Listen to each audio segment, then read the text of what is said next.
O que é arrebatamento?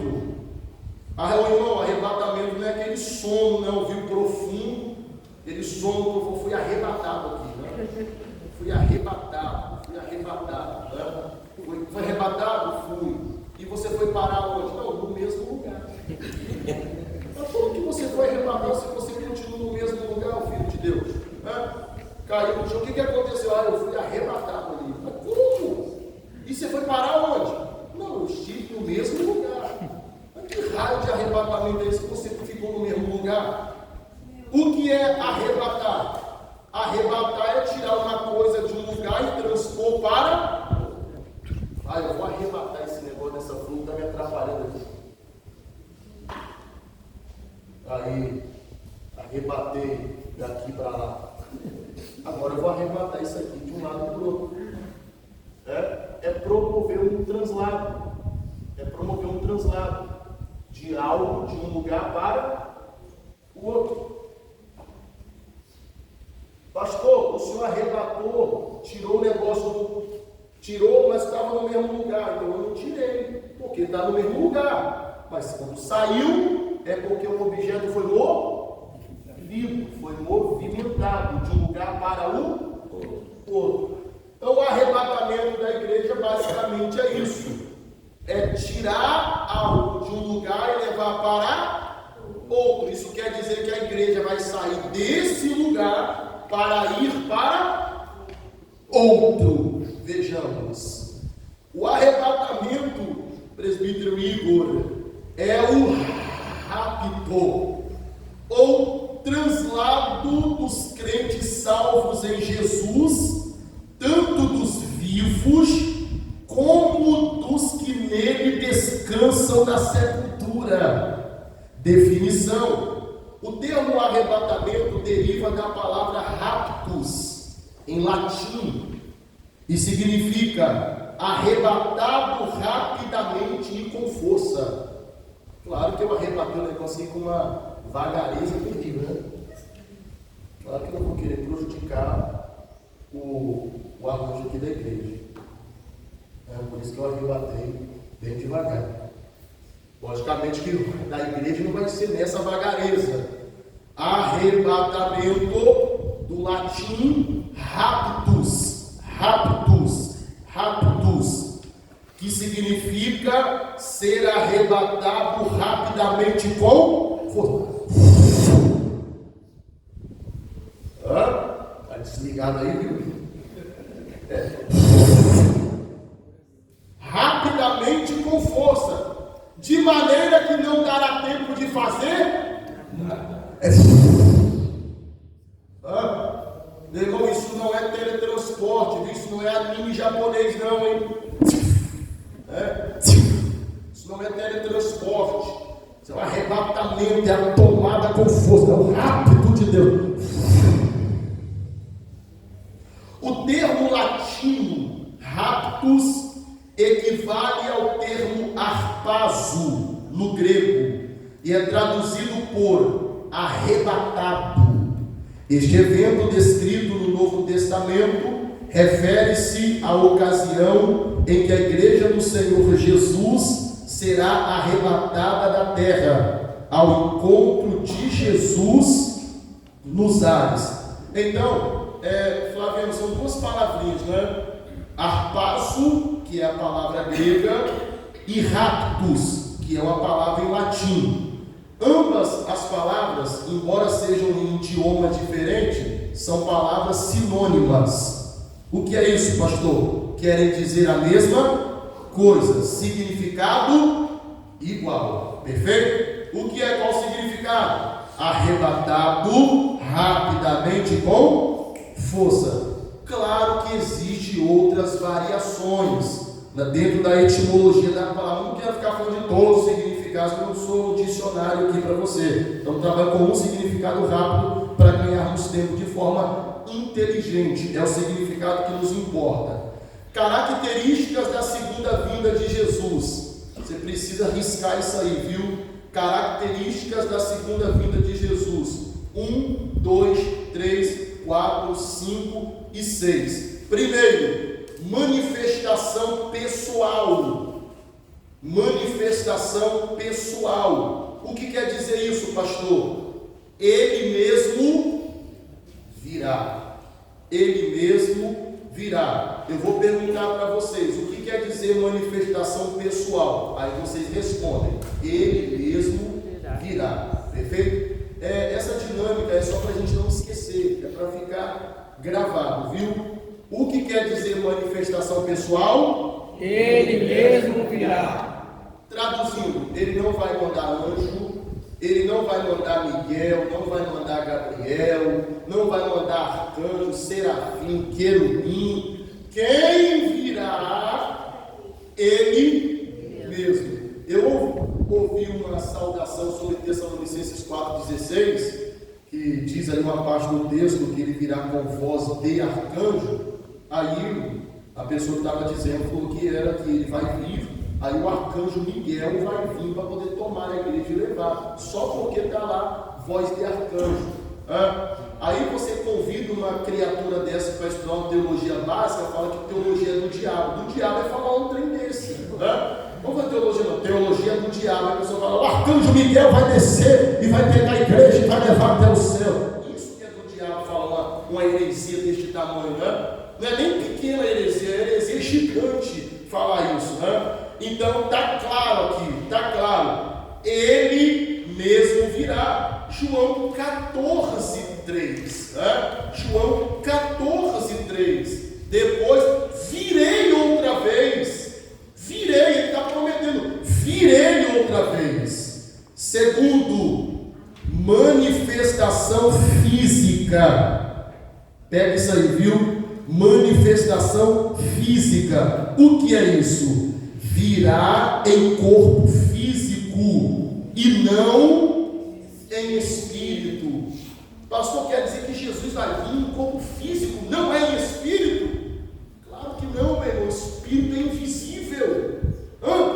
Espírito não pode ser visto, não é palpável, é imaterial.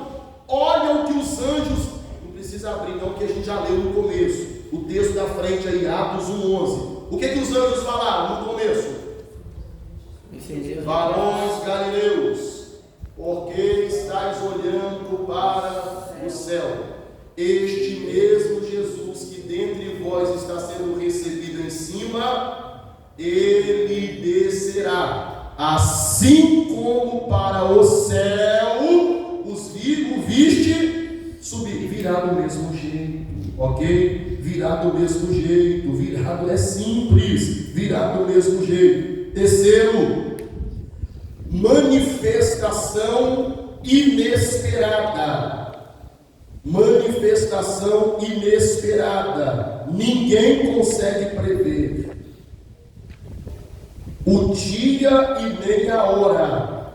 O dia e nem a hora. Pessoal, é inesperada em um ponto. Deixa eu explicar. Por que inesperada? Porque assim, a gente não sabe a hora e nem o dia. Portanto, o arrebatamento para crente não é surpresa. Você concorda comigo? Arrebatamento, não fale isso na igreja, hein? Que arrebatamento é surpresa. Não pode ser surpresa. Como que é surpresa aquilo que você espera? É surpresa quando você não espera. Aí chega um presente na sua casa que você não sabia que você ia ganhar. Nossa, que surpresa! Agora você já estava sabendo daquilo, estava sabendo. Aí alguém vai te dar um presente e alguém falou, finge que você não sabe, hein? Finge que você. Aí você fica lá com aquela cara de bobo depois. Eu não sabia não. A pessoa identifica na hora que você estava forçando para fazer aquela cara de desentendido, mas você já sabia. Então, quando vem algo que você está esperando, não é surpresa. Então, se nós estamos esperando Jesus, quer dizer que quando Jesus voltar para nós, não se trata de nenhuma surpresa. A manifestação inesperada aqui quer dizer que se dará no momento que a gente não entende, não sabe se é agora, se é depois, se vai ser daqui 1 hora, daqui 1 ano, daqui 10. Isso a gente não sabe, mas quando vir, não é surpresa para nós. Pelo menos para mim não será surpresa. E para vocês? Graças a Deus, né? Graças a Deus. E se ele voltasse agora, quem ficaria feliz?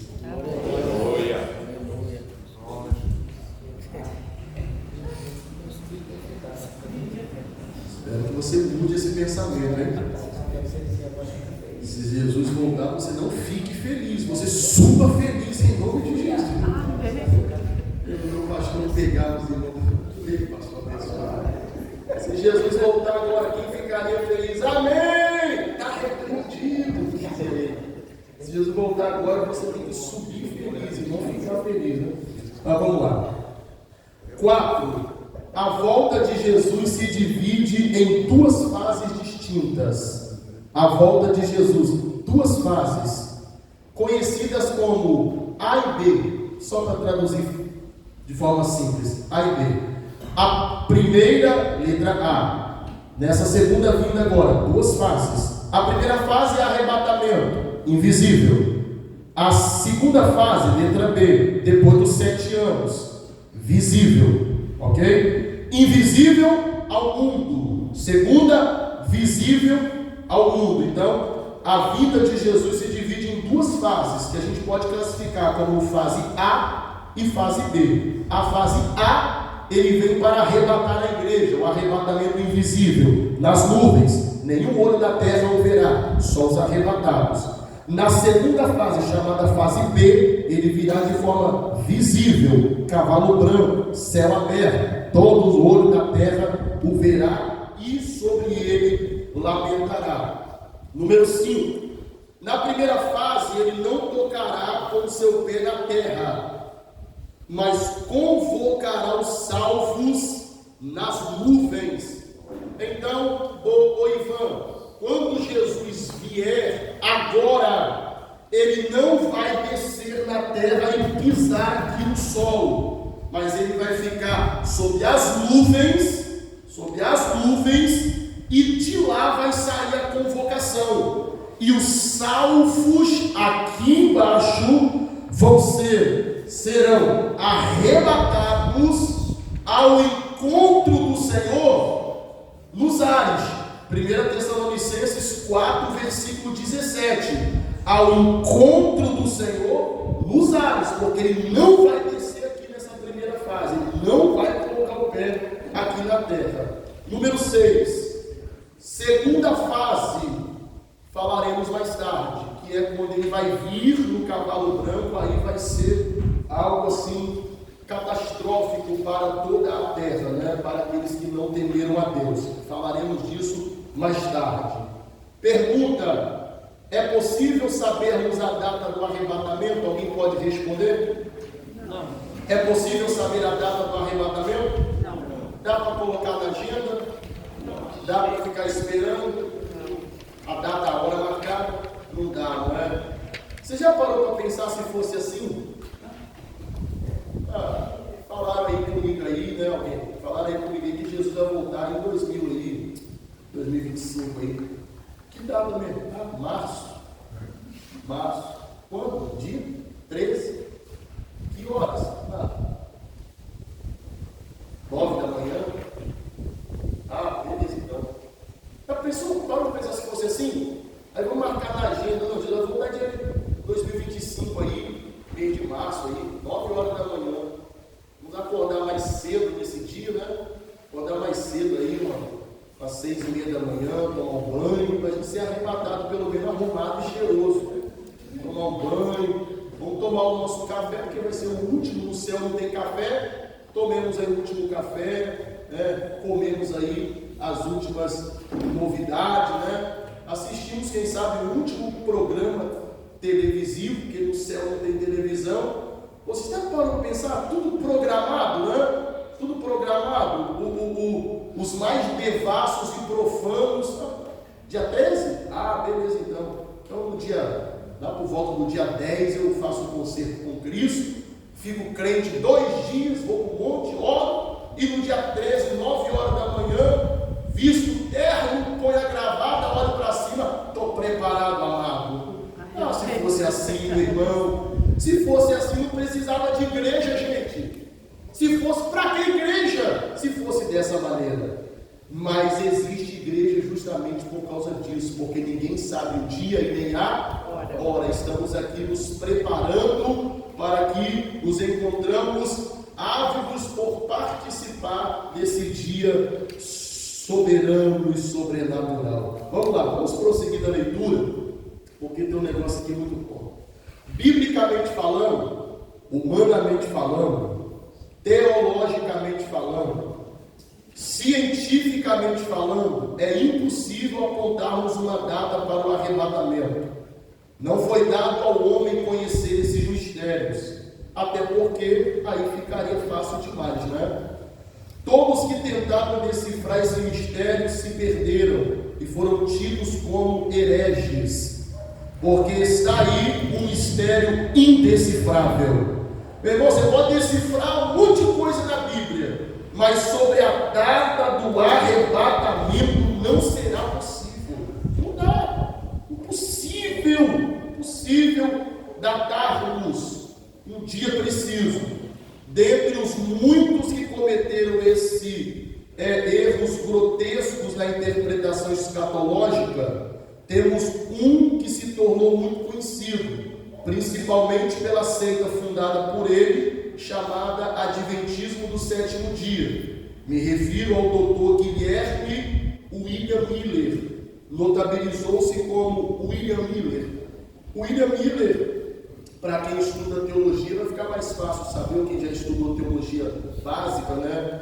Que estudou uma disciplina chamada heresiologia, acabou descobrindo algumas coisas, como por exemplo, os mentores das principais seitas que existem no mundo hoje, né?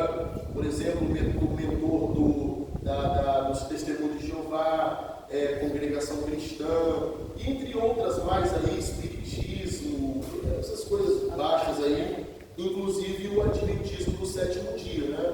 A maioria das pessoas hoje conhece a doutora Ellen White, né? A maioria das pessoas conhece a Ellen White.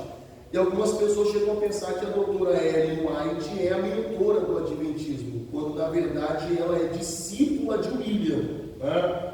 A Ellen White é discípula de William. A Ellen White, ela acabou se tornando uma Maria, né, no Adventismo. A Maria dos católicos é a Ellen do Adventismo, pelas revelações que ela teve, né, afirmando ter visto a arca aberta, ter visto o livro da lei dentro da arca, e aquela coisa toda, a divindade do sábado. Por isso que eles são tão fanáticos, né?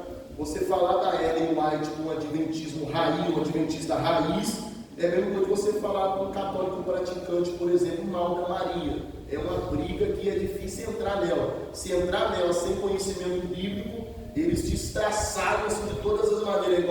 É igual aquela máquina lá dos varão açougueiros, sabe aí, pastor Fernando? Aquela máquina lá, aí dá 1 quilo de bife, aí sim, qual? Aí você fala, aí corta fininho, hein? Aí, corta, passa na máquina? Ah, passa aí. Aí você liga aquele bichinho lá, vai, aí joga o bife, ele sai triturado embaixo. Assim, alguns crentes que batem de frente com esse tipo de gente sem conhecimento bíblico. É o bife na máquina, sai triturado embaixo. Será que o que eu estou vivendo lá na Assembleia de Deus é verdade mesmo? Fica assim depois.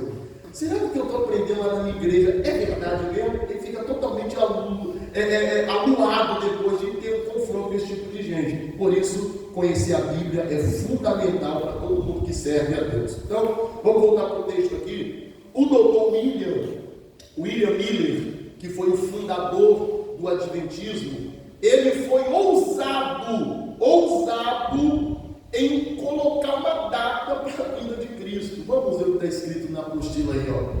Calculando contexto histórico olha o que está escrito aí. Contexto histórico sobre seu desvario escatológico. Calculando que cada um dos 2.300 dias da profecia de Daniel representavam um ano, Miller tomou o regresso de Esdras do cativeiro no ano 457 a.C. como ponto de partida para o cálculo de que Cristo voltaria à Terra em pessoa no ano de 1834. Esta previsão fora feita em 1818. Tão grande foi o impacto causado por essa revelação de Miller, que muitos crentes vindo de diferentes igrejas doaram suas propriedades, abandonaram seus afazeres e se prepararam para receber o Senhor no dia 21 de março daquele ano. Meu Deus, que calamidade! Miller, meu Deus, o que esse homem arrumou? O dia aprazado chegou, mas o tão esperado acontecimento não se deu. Revisando seus cálculos, Miller concluiu que havia errado por um ano e anunciou que Cristo voltaria no dia 21 de março do ano seguinte, ou seja, em 1844. Porém, ao chegar essa data, Miller e seus seguidores, em número aproximado de 100 mil pessoas, sofrem nova decepção. Uma vez mais, Miller fez um novo cálculo, segundo o qual Cristo voltaria no dia 22 de outubro daquele mesmo ano. Porém, essa previsão falhou. Ele estava louco, né? Errou os cálculos na matemática profética, apontou a primeira data, falhou. Apontou uma segunda data, Ronaldo, ano seguinte, falhou. Apontou uma terceira data, outubro do mesmo ano, falhou. Por que Miller falhou, pastor? Se ele foi um doutor, teólogo, estudante profundo nas Escrituras, meu irmão, pode ser o que for, para explicar sobre a vinda de Cristo e colocar data. Não existe doutor capaz de pontuar um negócio desse. Não há matemática profética, não há nenhum tipo de raciocínio humano capaz de pontuar uma data para a volta de Jesus. Isso aqui que eu estou citando nessa apostila é só um deles, é só um, mas existe um monte de outros. Inclusive, o mentor daquela seita chamada Jesus Cristo, o Santo dos Últimos Dias, o mormonismo, o Joseph Smith. O Joseph Smith também citou uma data. Não é muito mencionada porque foi uma data só e ele percebeu que errou logo, ele já tentou descartar a hipótese, mas ele soprou no meio do seu movimento que Cristo voltaria numa data. Ele errou também, como outros muitos pregadores americanos, pregadores escoceses, até aqui no Brasil, levantaram hipótese de fim do mundo no ano de 2000, e todos que apontaram datas falharam grosseiramente. Por que falharam, pastor? Porque sobre aquele dia e hora ninguém sabe, nem os anjos, nem o Filho, mas unicamente o Pai. Mateus 24, 36. É claro que Jesus está falando isso para descartar os curiosos, viu? Quando você vê ele falando em Mateus 24, 36, mas sobre aquele dia e hora ninguém sabe, nem os anjos, nem o Filho, mas unicamente o Pai. Jesus está falando isso para cortar os curiosos, viu? É impossível Jesus hoje não saber da sua vida, porque ele disse: eu voltarei ao Pai.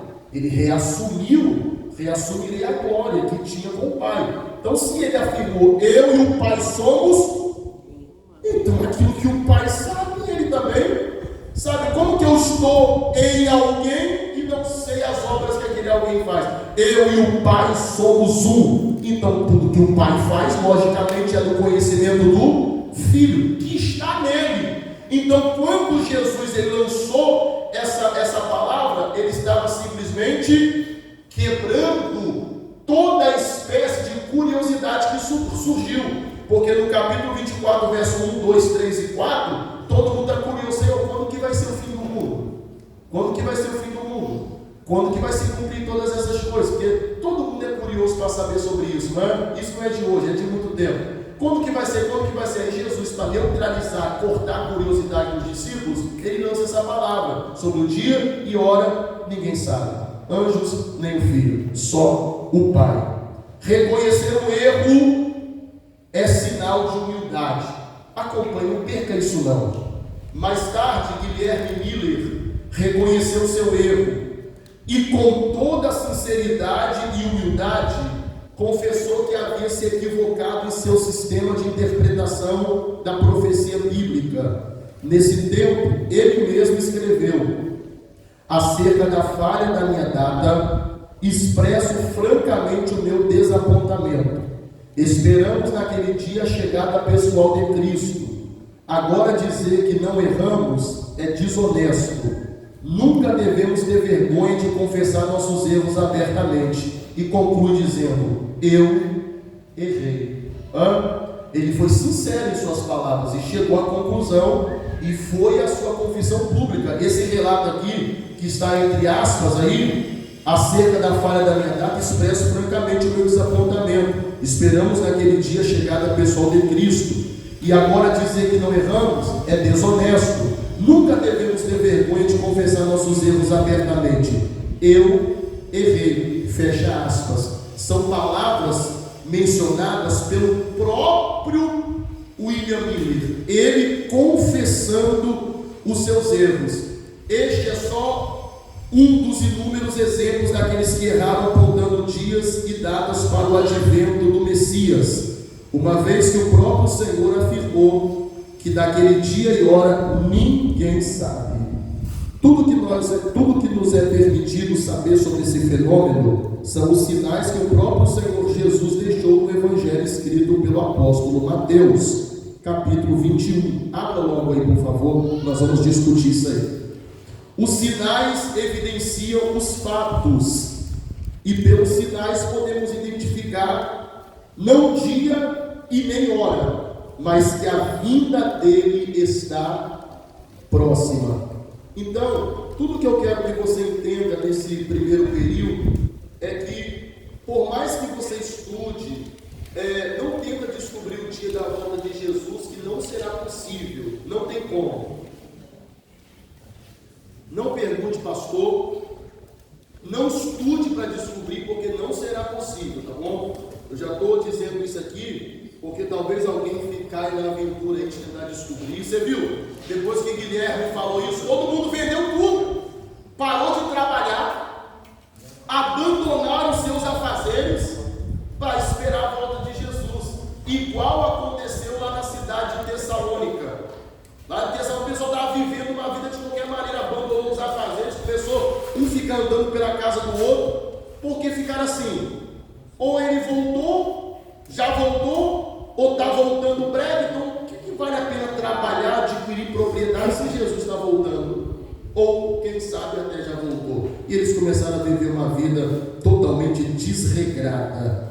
Vamos ver, Mateus capítulo 24, espero que você encontre rapidamente aí. Se já encontrou, deixa aberto, que nós vamos conferir ponto por ponto, se for possível. Sinais escatológicos. É importante saber isso aqui, porque são esses sinais que se manifestam para elucidar a mensagem da volta de Jesus. De acordo com Jesus, no sermão escatológico de Mateus 24, alguns sinais haveriam na terra, e por esses sinais seríamos capazes de identificar que a vinda do Senhor estaria bem próxima.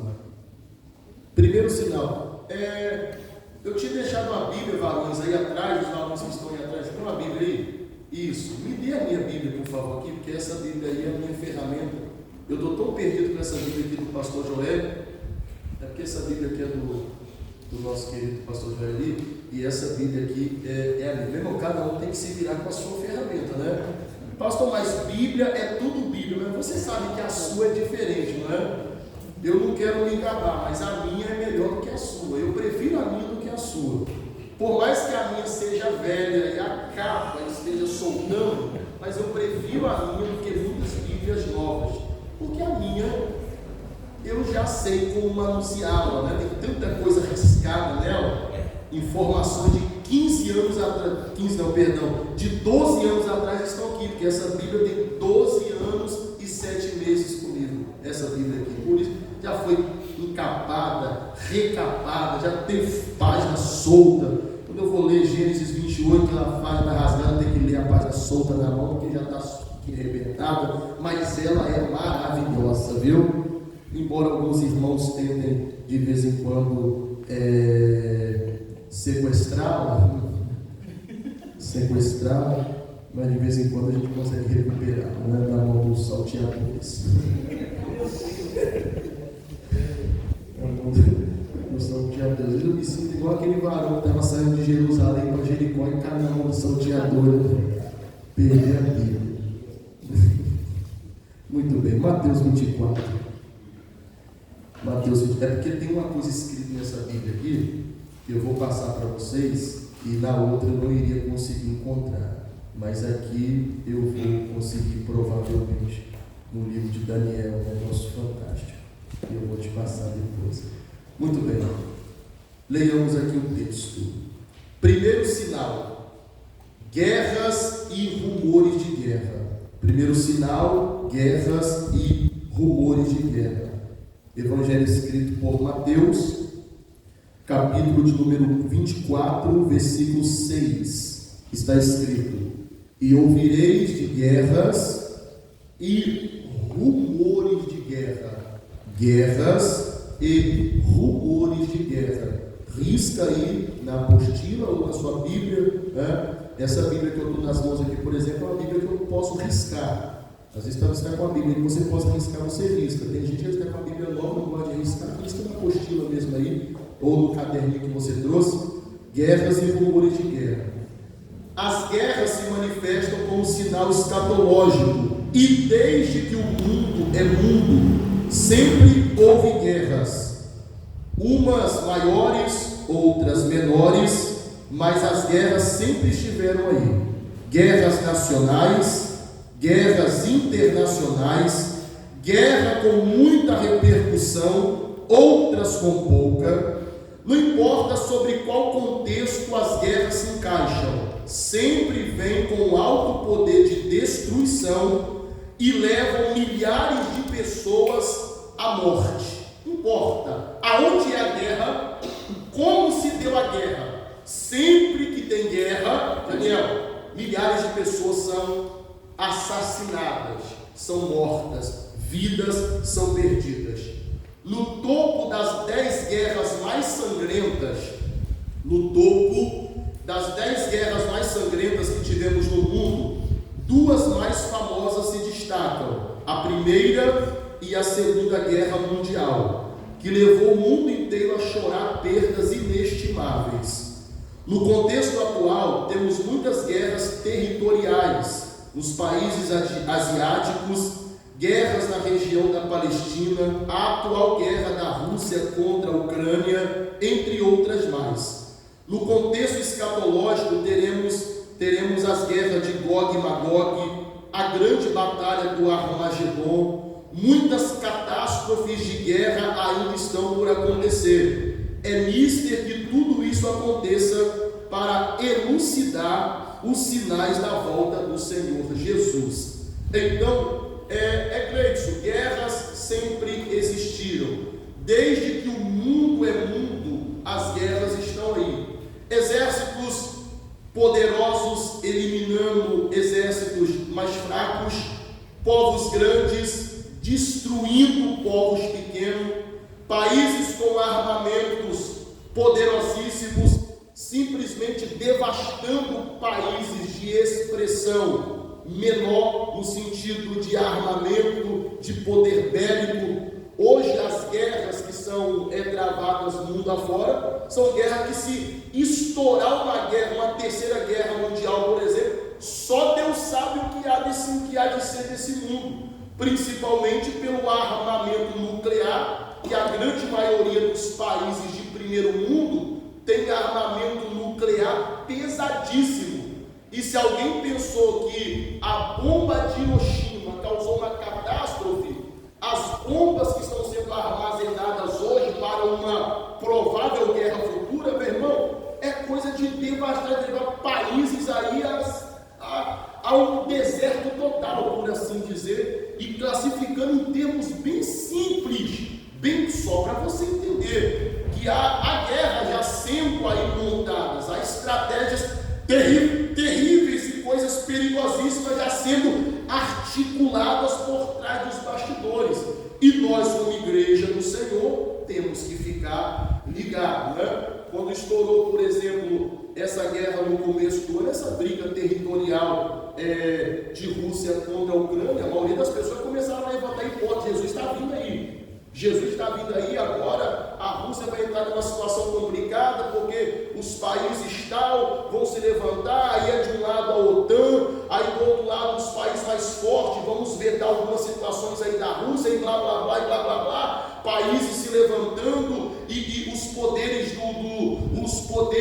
do planeta, as maiores presidências se reunindo para ver o que fazer e tal, e ninguém fez até hoje absolutamente nada. E morre gente, sangra gente, enferma gente, e gente assassinada, casas e famílias perdidas, e o pau está quebrando, meu irmão. E muitas coisas piores do que essas são tendenciosas a acontecer. E a igreja está como diante desse contexto?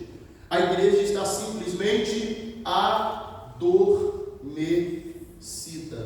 A igreja se enclausurou em uma redoma religiosa, se prendeu dentro do templo e está assim, ó. Desculpa tirar aqui o microfone rapidinho. Está assim, ó. A igreja está assim, ó. A igreja simplesmente bloqueou a sua visão e só está olhando aqui, ó.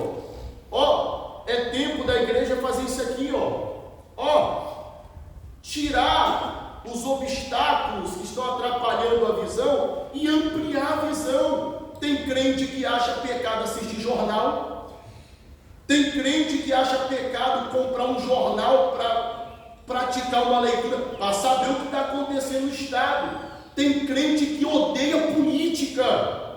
Amém. Tem lá os seus motivos. Mas você não pode abandonar a política, senão você vai ser um alienado nessa terra. Os crentes precisam ser orientados sobre todos os assuntos que passam à nossa volta, ao nosso redor e ao nosso derredor. A nossa visão tem que ser ampla e o nosso conhecimento sobre esses assuntos tem que ser ampliado. Aí o Senhor fica culto,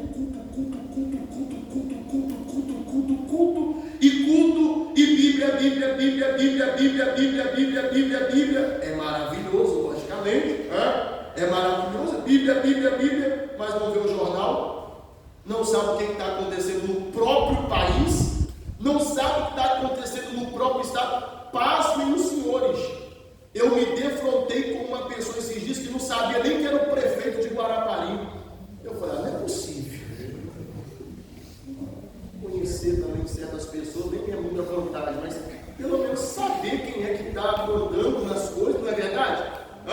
Pelo menos saber. Meu irmão, tem gente que lamentavelmente vive no mundo como se não tivesse nele.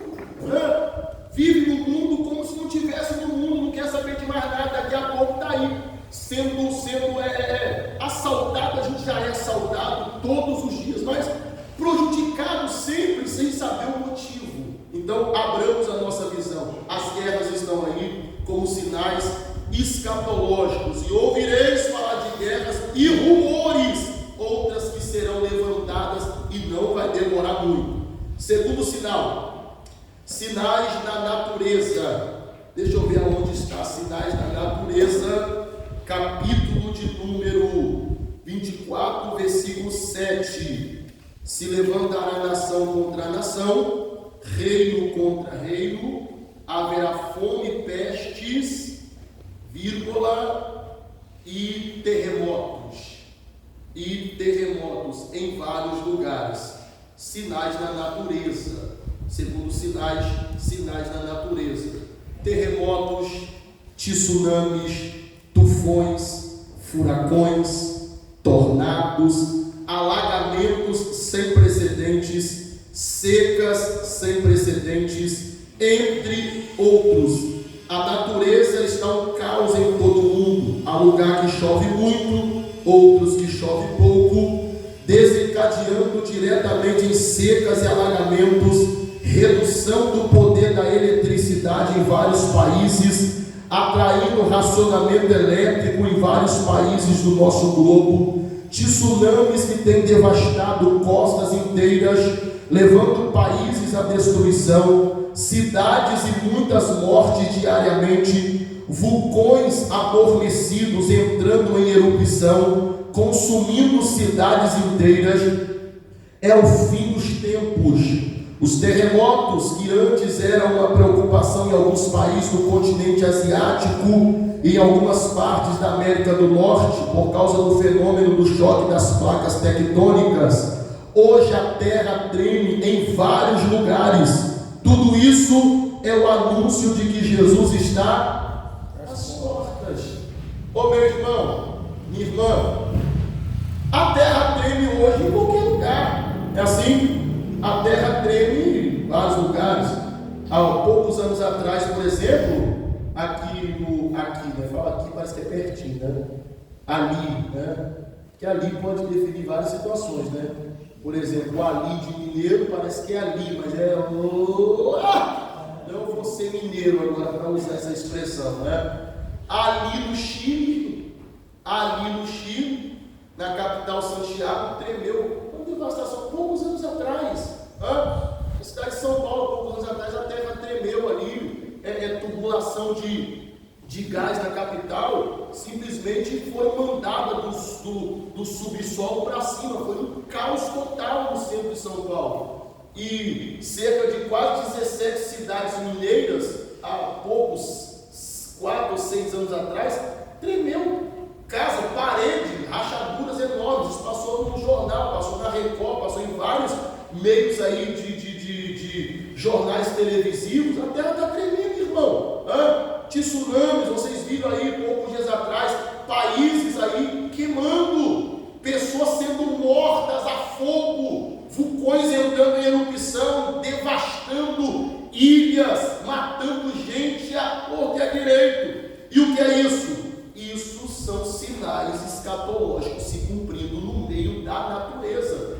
Vamos falar aqui do Brasil, né? O Brasil é uma bênção, né? Morar no Brasil é uma bênção. Se não fosse a roubalheira que há no Brasil, talvez todos nós seríamos ricos aqui. Essa é a grande verdade, né? Se não fosse a grande roubalheira que há no Brasil, defraudação e corrupção, talvez todos nós aqui seríamos ricos. Mas vamos olhar para o outro lado aqui, para o lado profético. Deixar se bem que essa roubalheira é profética também, mas deixar isso para outro lugar aqui.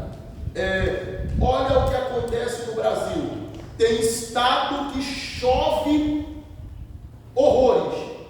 Tem estado do nosso Brasil que tem gente que não vê chuva há mais de meses. E quando cai uma gota, meu irmão, é capaz de botar a mão e ficar lambendo, igual os valentes de Gideão, que pegava água assim e fazia assim, porque é um caos total. Vocês viram aí no Rio Grande do Sul, nos últimos dias, catástrofe, coisa que você não pensava em ver, meu irmão. Coisa que a gente via acontecer em algumas regiões dos Estados Unidos, a gente via acontecer no Haiti, a gente via acontecer em outras costas, mundo afora. Hoje está aqui do nosso lado, está aqui do nosso lado. Tufões, furacões, tornados de alta proporção, devastando cidades, matando gente. Tem gente desaparecida até hoje.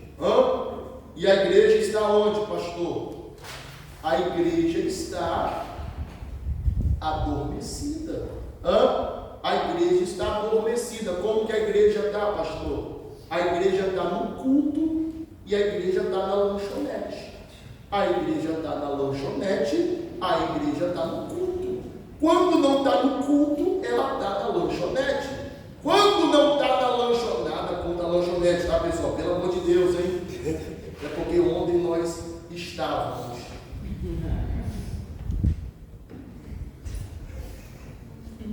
Segredo, né? Muito bem. Nada contra a lanchonete. É o que eu falo, estado de dormência, é que o mundo está um caos. E nós estamos fingindo que está tudo bem. Quando, na verdade, Paulo Roberto, não está nada normal, né? Não está nada normal. Prossigamos, porque o tempo passa com muita rapidez. Terceiro sinal, sinais da política. O próprio texto que a gente leu disse aí: nação contra nação, reino contra reino, poderes, influências políticas. nação contra nação, lutas por territórios. Quem manda mais, quem pode mais, quem tem mais espaço. As nações estão agitadas e, consequentemente, isso tem atingido a política nacional e internacional. E falar de política hoje seria talvez até oportunismo, porque a nossa política brasileira está totalmente descredibilizada. Fraudes, corrupção generalizada, mas Jesus disse que haveria sinais nesse meio também. Falar de política hoje é na igreja, quando se fala de política, os irmãos fecham até a cara, porque, meu Deus, política na igreja, política e religião não dá certo, igreja e política, por nós vivermos assim, todos esses anos, que a gente está pagando o preço que a gente está pagando hoje, porque a igreja sempre se afastou da política. A igreja política não pode se meter, pastor, a igreja não pode se envolver com política, a política não dá certo. Pelo fato da igreja não abrir os olhos e atentar para isso, a igreja está vivendo o que está vivendo hoje, ok? A igreja está padecendo o que está padecendo hoje, porque a gente pegou a política e colocou a política na mão de Satanás. Faz o que tu quer. Aí Satanás coloca para nos governar quem ele bem entende. Aí nós ficamos igual Israel no Egito, sendo chicoteado por Faraó, e Faraó está metendo o cipó, e nós estamos dando glória a Deus, porque o que mais importa para nós é falar línguas estranhas e mistério, não é assim? E mistério. Enquanto isso, o bem que era para ser nosso, o diabo arrancou da nossa mão e pôs na mão dos filhos dele. Então, a política está aí anunciando também que Jesus está às portas.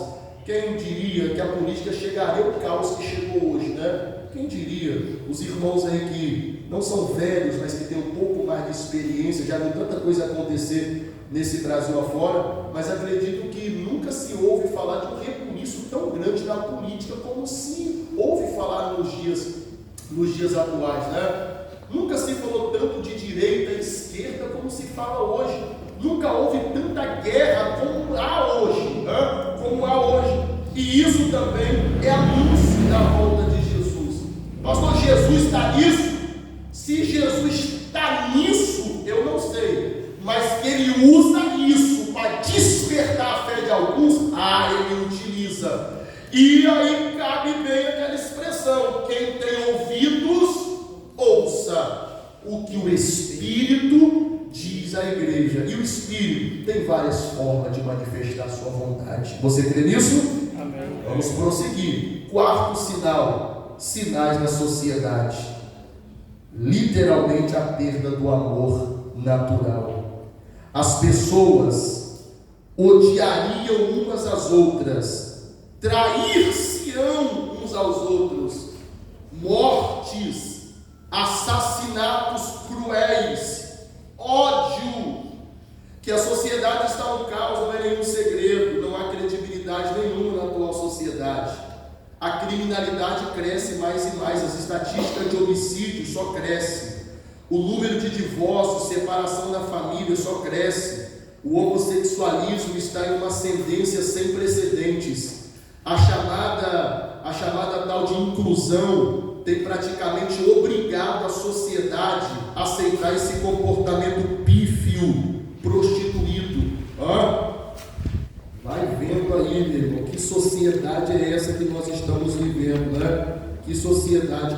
Pastor, isso também é sinal? Claro que é.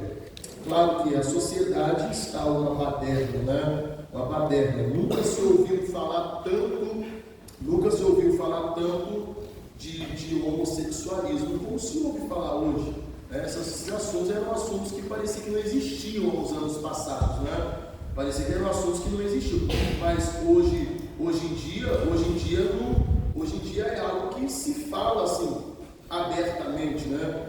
Eu vi, por exemplo, esses dias na pracinha em frente à minha casa, duas pessoas da mesma origem sexual se beijando em frente à minha casa. Na pracinha tem um banco, um ponto de ônibus, quem sabe onde é a minha casa conhece.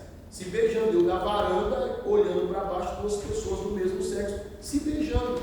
e um monte de gente brincando na praça, e aquele comportamento para eles, um comportamento totalmente normal, para eles, totalmente normal. Você liga a televisão hoje aí na rede lixo de televisão, e eles pregam isso aí para a sociedade, e a sociedade ela recebe essas informações diariamente. Isso é incutido na mente da sociedade, das crianças, adolescentes, dos nossos jovens e adultos, que veem essas práticas como práticas assim, que não é normal, mas dá para tolerar, não é assim?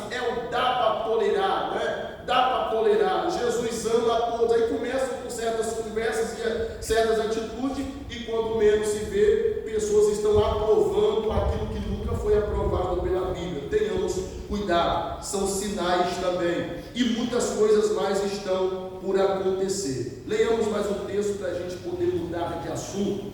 Já nós vamos almoçar, porque senão as pessoas ficam meio negócio. Varão, o pastor Joélio vai lá, já está combinado com a Marluce, vocês ficam sentados aí, deixa o pastor Joélio resolver essa situação. Só o Joélio e você, deixa o varão, o Cleiton sentado aí para isso. Muito bem. Quinto sinal, o mais catastrófico. O mais catastrófico. Podemos ler o texto da Bíblia? Mateus 24 é onde a gente está? Mateus 24, versículo 12.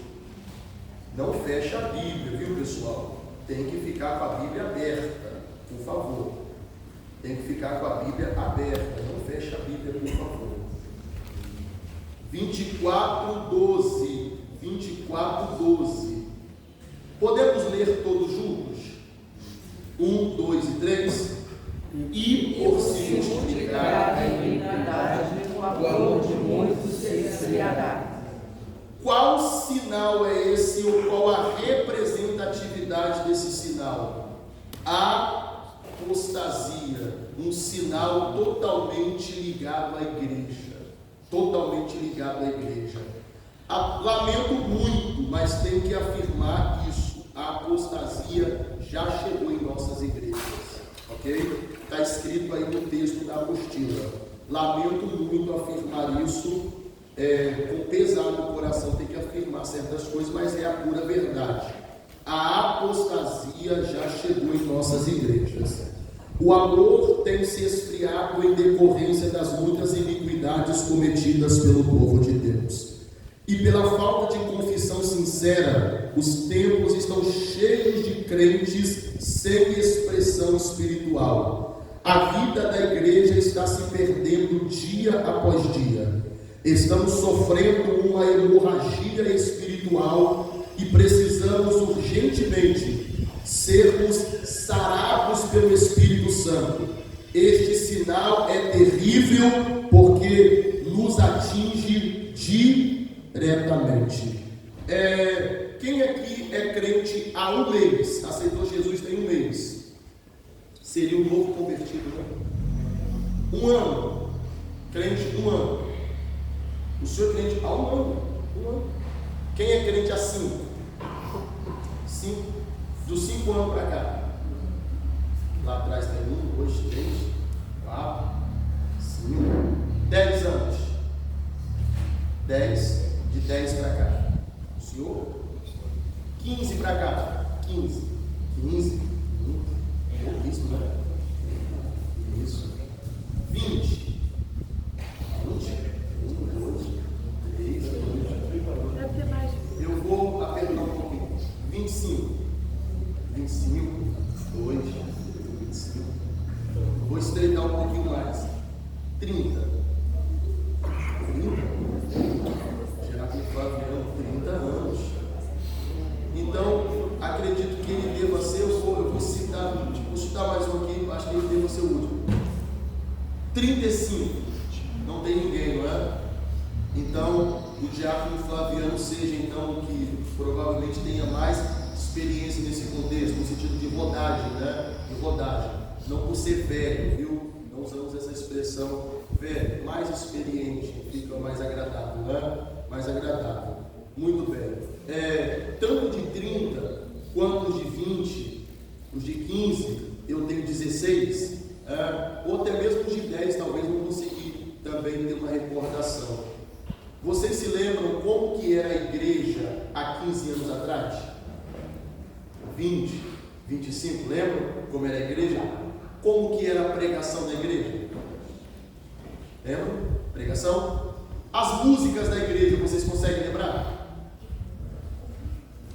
Devagar ou com certa nitidez? Dá para lembrar como que era a música? Como que eram os grupos? Como que eram os grupos da igreja? Como eram as pregações da igreja? Lembraram?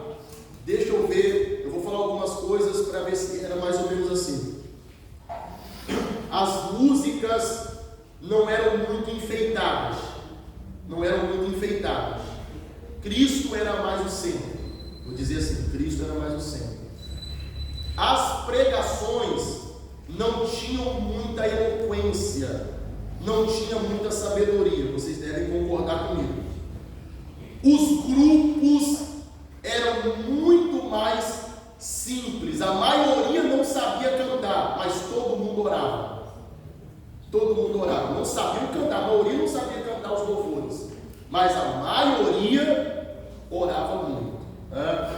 Geralmente quando alguém ia pregar, pregava uma palavra simples, de tão simples que era, que se fosse hoje, todos nós aqui reprovaríamos. O mais simples dentre nós aqui fala: o sangue de Jesus tem poder. Quem colocou esse irmão para pregar na igreja sem visão espiritual nenhuma? Era mais ou menos assim, não era? Mas vocês que estão conseguindo lembrar, entenderam que naquele período, as músicas poderiam ser consideradas, fosse hoje, um tanto que antiquadas e caretas, a pregação sem nenhuma eloquência e sem nenhuma sabedoria, hermeneuticamente falando, homileticamente falando, totalmente reprovada.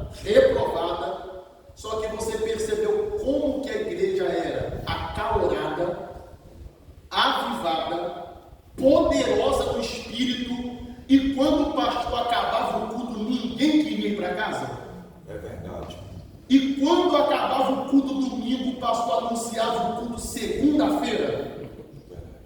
E quando acabava segunda, terça-feira, tem doutrina, e a doutrina era de porta fechada, não era aberta ao público, só membro participava. Perceberam?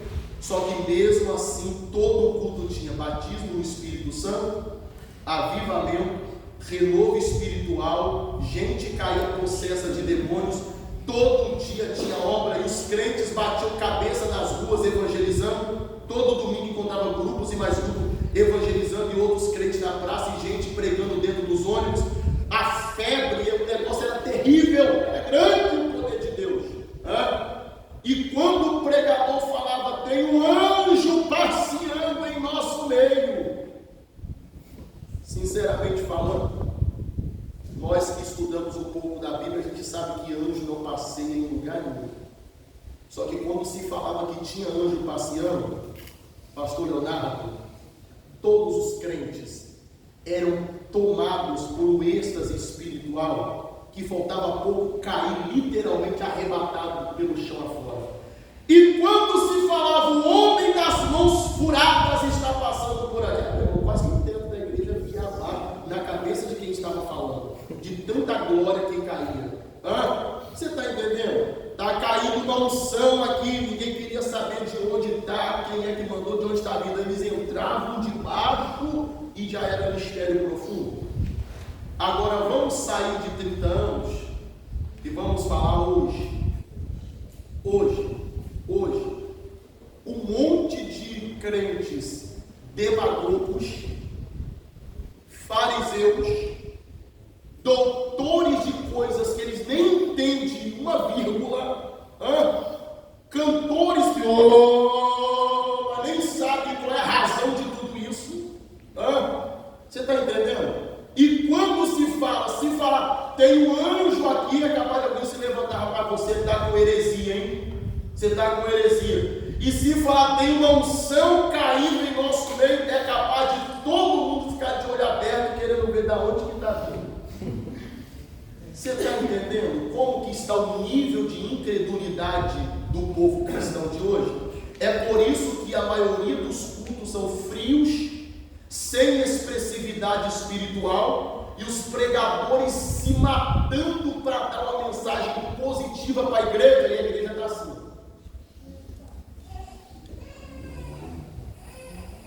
E o pregador está suando camisa, suando meia, suando tudo que tem para suar no corpo. Todas as toxinas que produzem o suor estão gerando e os poros estão emanando o suor e os irmãos assim. Com aquela cara de paisagem, olhando como quem está dizendo, estou sentindo nada. De que ele está falando mesmo? Você está entendendo? O nível de frieza que estamos chegando. A apostasia já chegou nos nossos altares. A apostasia já chegou nos nossos tempos. É porque as pessoas ainda não pararam para perceber isso, não atentaram para essa realidade.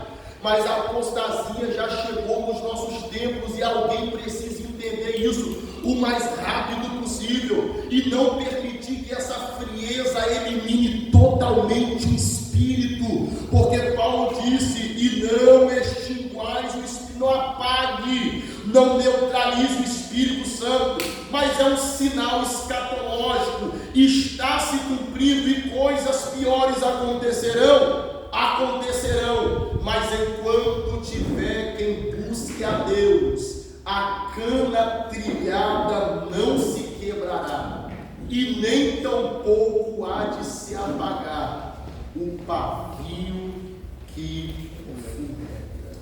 Você crê nisso? Amém. Muito bem. Não seja um apóstata, viu? Não seja um apóstata. Diz assim: a apostasia já chegou. Mas eu não serei um apóstata. É o que é ser um apóstata? A expressão apóstata, mahat, no hebraico, quer dizer abandonar a fé de forma proposital, voltar atrás de forma voluntária.